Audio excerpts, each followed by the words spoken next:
¿Qué tal? Seguimos con la siguiente parte teórica del curso de C++. Vamos mirando el próximo capítulo. Voy a compartir la pantalla. Ahí está. Vamos a correr esto para allá. Bueno, listo. Vamos a espacios con nombre. Bueno, por supuesto, ustedes léanlo todo y estudienlo todo, ¿no? No se queden solamente con lo que yo digo, que yo soy bastante malo para explicar las partes teóricas. Generalmente me las rebusco más en las partes de reversing. Estas son partes teóricas, así que ustedes leanlas. Yo las voy a ir mostrando ahora con algún que otro ejemplito que hay en la página, pero ustedes léanla y mírenla, ¿no es cierto? Por su cuenta. Bueno, espacios con nombre. Bueno, acá dice que ya habíamos usado espacios con nombre, por ejemplo, cuando usábamos std, pero aún no hemos explicado por qué lo hacemos, qué significan o para qué sirven. Bueno, es una zona separada donde se pueden declarar y definir objetos y funciones. En general, cualquier identificador de tipo, clase, estructura puede estar dentro de ese espacio y se le asigna un nombre o identificador propio. Hasta ahora en nuestro programa siempre se habíamos declarado y definido nuestros identificadores fuera de cualquier espacio con nombre, o sea, ese es el espacio global, donde definimos una función cualquiera y no identificamos ningún espacio particular.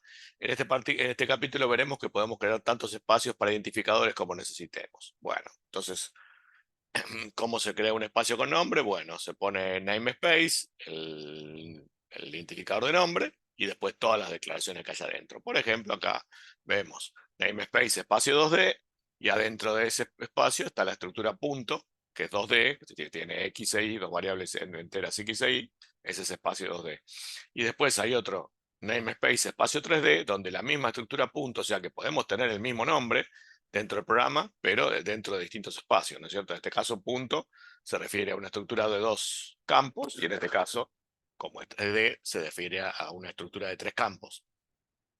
Entonces, si nosotros usamos, después para activar un espacio para usar por defecto, esta forma se conoce como la forma directiva de using. O sea, si decimos using namespace y ponemos el nombre que queremos usar, en este caso, por ejemplo, using namespace espacio 2D, significa que activamos el espacio 2D y se puede utilizar por defecto, o sea que no necesitamos ponerle, digamos, cuando llamamos a las variables, por ejemplo, hacemos este P1 que es del tipo punto, y si no decimos nada, se refiere al espacio 2D porque ya está activado por defecto acá. En cambio, si queremos utilizar el otro que no está activado, el espacio 3D, tenemos que llamarlo poniendo el nombre espacio 3D doble puntito punto P2. Punto P2. En este caso, estamos haciendo un objeto del tipo P2, que es del tipo punto, pero el que corresponde al espacio 3D, ¿no es cierto? A este. O sea, como este está activo, ¿no es cierto? Lo activamos con using namespace, no necesitamos ponerle adelante espacios 2D. Lo mismo que hicimos recuerdan, con std. Nosotros usábamos using namespace std y después usábamos count directamente para imprimir, cuando ese count pertenece al espacio a std. Si no hubiéramos activado using namespace std, tendríamos que haber usado std doble dos puntos count para que lo reconozca. O sea, el nombre del espacio adelante, como acá en este caso, ¿no? Al no estar activo, porque acá se activó el 2D, y en ese caso todos los objetos se los llama directamente, los de los 2D, mientras que los de los otros espacios los tenés que llamar utilizando el nombre del espacio adelante. Bueno, eh, bueno, en este caso habíamos dicho que para activar un espacio es la forma directiva de using, se dice using namespace y el nombre del espacio. Ahora, la forma declarativa de using también se puede utilizar directamente sin activar todo el espacio, sino activando simplemente por ejemplo, como en este caso, ¿no? Using espacio 3D punto. O sea, no estamos activando todo el espacio 3D, sino que estamos activando solamente la declaración de punto del espacio con nombre espacio 3D. O sea que este punto de espacio 3D, en vez de declararlo completo, como habíamos hecho acá, había activado el espacio completo. Acá habíamos, esperen que acá lo tengo que subir. Aquí habíamos, ¿dónde estaba el ejemplo? Más arriba acá. No, a ver, minutito. A ver.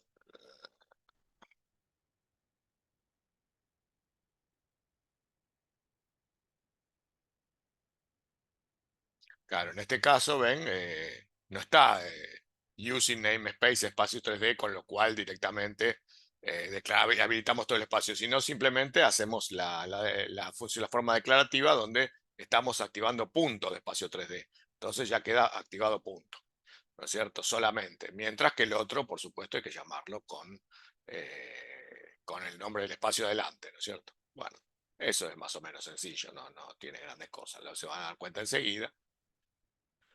Claro, en el otro caso, cuando usábamos using namespace, habilitábamos todo el espacio 2D en este caso, ¿no? Entonces este punto y todo lo que está dentro del espacio 2D lo activamos en forma directa, o sea que se puede llamar en forma directa, los otros hay que llamarlos con el nombre del espacio delante, ¿no es cierto? Y en este no activamos todo el espacio 3D, sino solamente punto. Entonces, si hay otras definiciones, no quedan activas. Bueno. Bueno, utilidad. Este mecanismo permite reutilizar el código de forma de bibliotecas. De esa forma, si hay algo que se llama igual, digamos, por ejemplo, una biblioteca matemática, una clase llamada conjunto, podemos crear otro namespace con otra clase conjunto distinta que se activa activando el namespace y no tenemos problemas de que se llamen iguales, ¿no es cierto? Bueno, acá tenemos este ejemplo que lo vamos a ver ahora acá en el código. Vemos que hay dos namespace, 1 y 2, ¿no es cierto? Entonces, acá activamos el namespace 1, using namespace 1, entonces x igual a 10, este x, en realidad está asignando a este x, no al x de 2, ¿no es cierto? Porque está activo el namespace 1. Y acá, en este 2, doble 2 puntos de x igual a 30, estamos asignándole al x de 2, le estamos asignando 30. En este caso, como el namespace 2 no está activo, entonces tenemos que llamarlo con el nombre del namespace adelante, ¿no es cierto? Entonces, vemos acá la diferencia de cómo asignarle un valor a este campo, al campo X del namespace que está activo, y al otro que es un namespace que no está activo. Uno no usamos el nombre delante con el doble dos puntos y en otro sí. Y lo mismo pasa con el using namespace std. Vemos acá, lo comenté, y entonces para llamar a count tenemos que utilizar std dos puntos count, std doble dos puntos end l, std dos puntos sin get. O sea, en ese caso tenemos que usar esta forma. Si yo activara el using namespace std acá, entonces esto no funcionaría y tendríamos que usarlo como lo veníamos usando. O sea, activarlo así en forma completa hace que cualquier objeto que está dentro del namespace std lo podamos llamar directamente, ¿no es cierto? En este caso sería directamente sin el nombre std delante, más cómodo. Bueno, un minutito. Bueno, acá vemos el programa a bajo nivel, vemos que la variable x, ahí, o sea, lo que hace es agregarle el nombre, le pone 1 doble 2 puntos x y doble 2 puntos x para así diferenciar que una es x de este namespace y otra es x de este namespace, pero en sí lo que hace es ponerle el nombre directamente acá en IDA, o sea, las trabaja como si son diferentes porque el nombre es diferente, porque tiene el 1 doble 2 puntos y eh, 2 doble 2 puntos. No se fija cuál está activo, cuál no está activo. Son como dos variables separadas a bajo nivel.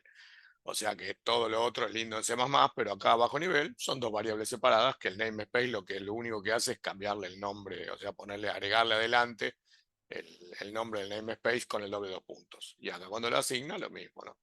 Vemos que le asigna los dos valores, después imprime uno y después imprime el otro, o sea que no hay problema. Y si nosotros, por ejemplo, hice este ejemplo es el que habíamos visto, si lo corro ahora, por ejemplo. Oh, perdón, me confundí de debugger. Vamos a cambiar el local. Vamos a correrlo. Ahí va.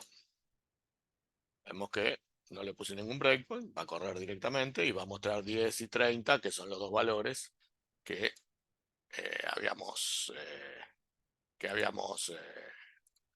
asignado acá. Este es el 10 para X y este es el 30 para, para X1 y este 30 para 2X.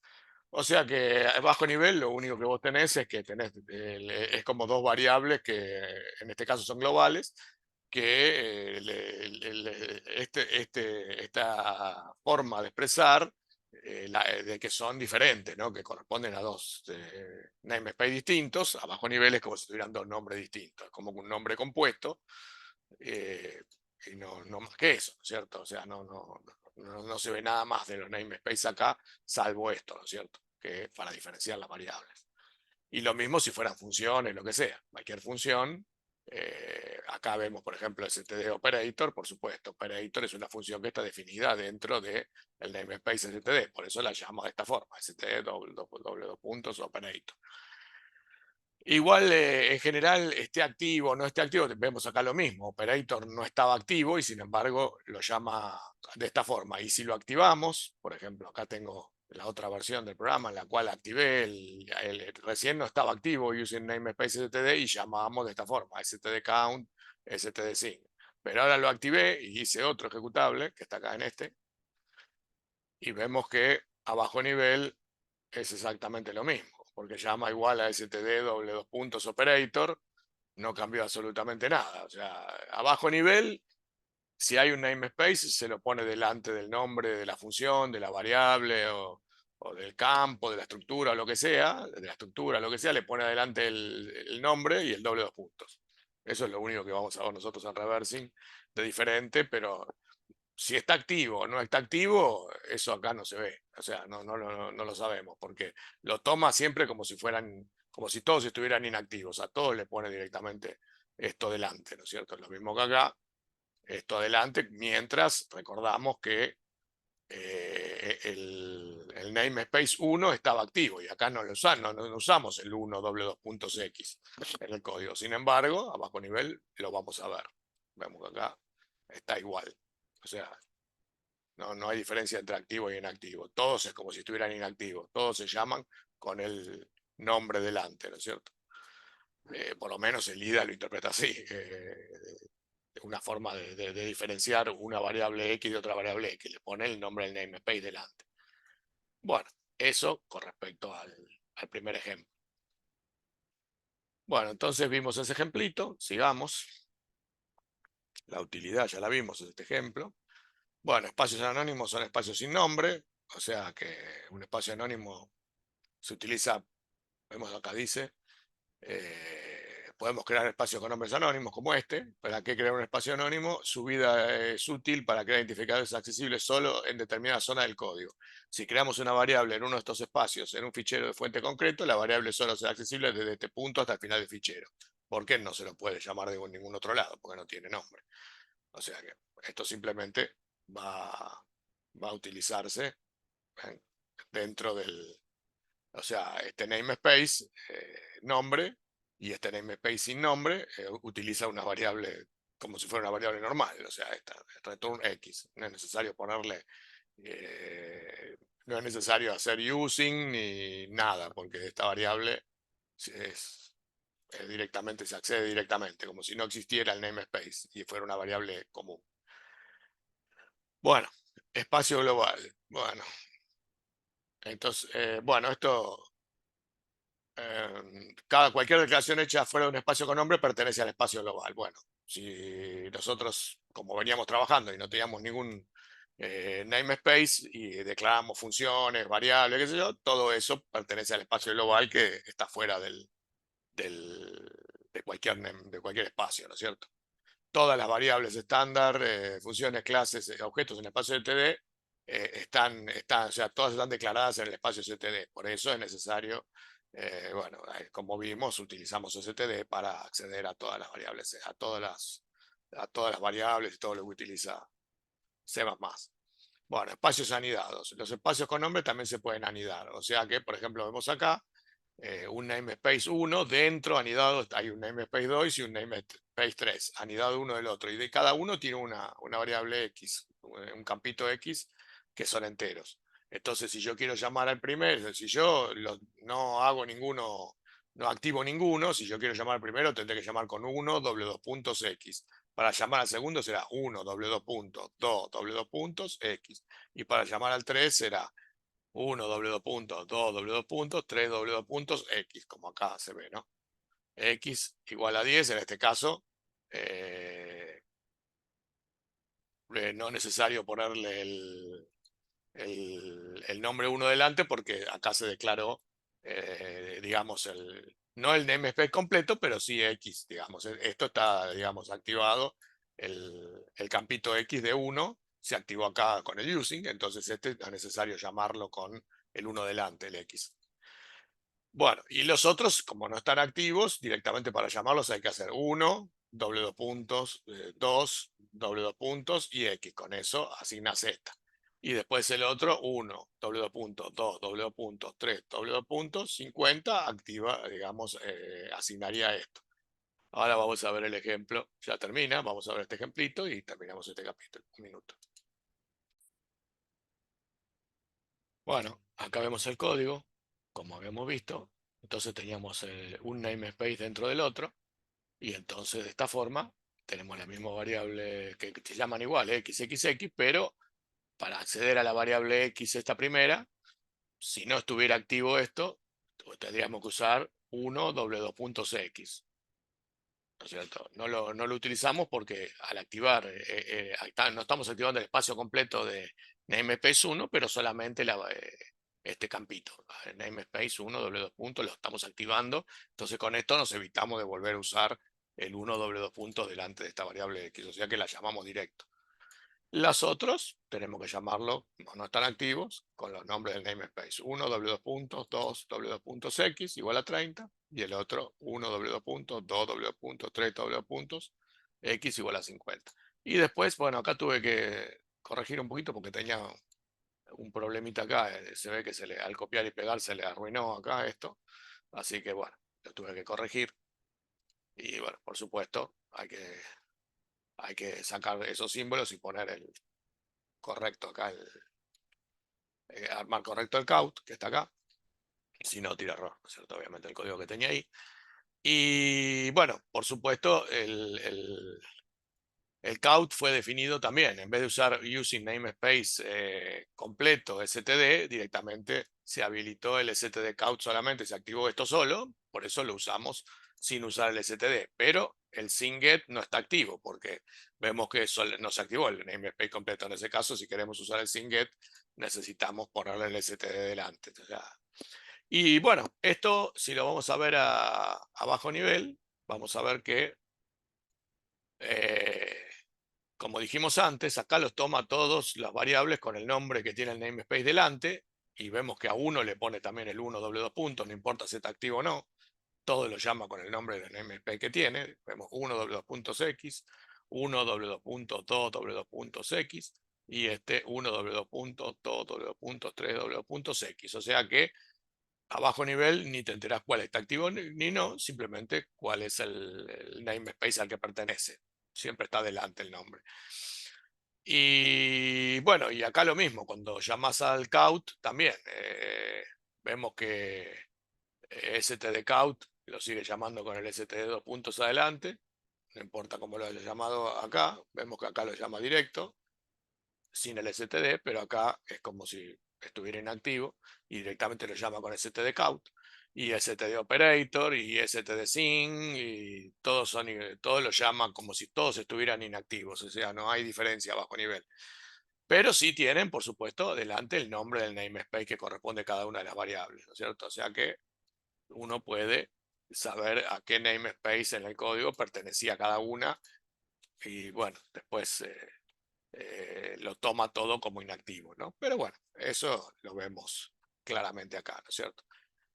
Y lógico, si esto lo corremos, no es necesario ser muy pillo, va a asignar el 10 a este X, el 30 a este X y el 50 a este X. Y después lo va a imprimir. Va a imprimir X, va a imprimir el 1, 2X y después el 1, 2, 3X. Con lo cual va a imprimir el 10, el 30 y el 50.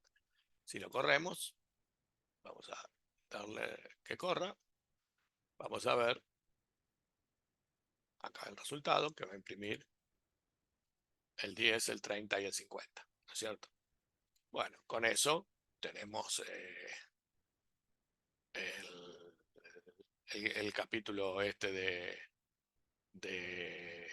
de espacios, de namespaces. Creo que no es algo complejo, más difícil de explicar para mí, que no me cuesta explicar la parte teórica. que lo que es realmente. Pero bueno, entonces acá lo vemos. Un minutito. Bueno, lo único que nos quedó que no está ahí en la teoría es la palabra inline, que es como la estructura. La palabra inline significa que este namespace que crea acá 2, por ejemplo, que tiene esta variable i, lo que hace es decir, bueno, todo esto está embebido dentro de del namespace 1, o sea que yo este i es como si fuera int x punto y coma, int y punto y coma. Este int i es como si este namespace no existiera, estuviera directamente dentro del otro. O sea, vemos que puedo llamar a 1 w2.x igual a 10 y 1 w2.si, como si fuera una variable directamente de 1. No es necesario que llame con 1 w.2, w.si, ya directamente está alineado dentro del otro namespace, ¿no es cierto? Eso es lo único que faltó. Y vemos cuando lo vamos a imprimir lo mismo. Imprimimos el valor de 1 w.x y 1 w.si, tal como si este i fuera directamente del namespace 1. Si lo corremos, vamos acá, vamos a correrlo, pero un poquitito, ahí está, vemos que es 10, 30, exactamente igual, ¿no? Se asigna 10 y 30, y este y es como si fuera un campito directamente del namespace 1, inclusive este puede no tener nombre también, así, porque total, no importa, no es necesario, y lo puedo recompilar, y vemos que, porque quedó abierto acá, pero un poquito que lo cierro acá, quedó abierto,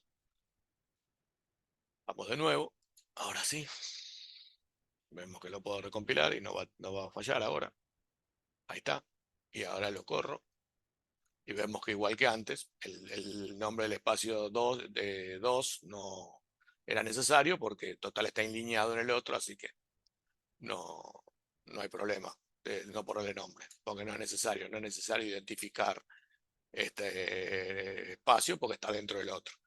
O sea que todo lo que está dentro del namespace este es como si estuviera directamente en el espacio 1, ¿no es cierto? Bueno, espero que hayan entendido. Trato de ser lo más didáctico posible. Sé que no soy el mejor explicador de teoría, pero bueno, esto es la base para que después hagamos el reversing. Cuando lleguemos a las partes de reversing, tengamos una base mejor, ¿no es cierto? Así que lo tenemos que ver. Bueno, nos vemos en el próximo video. Chao.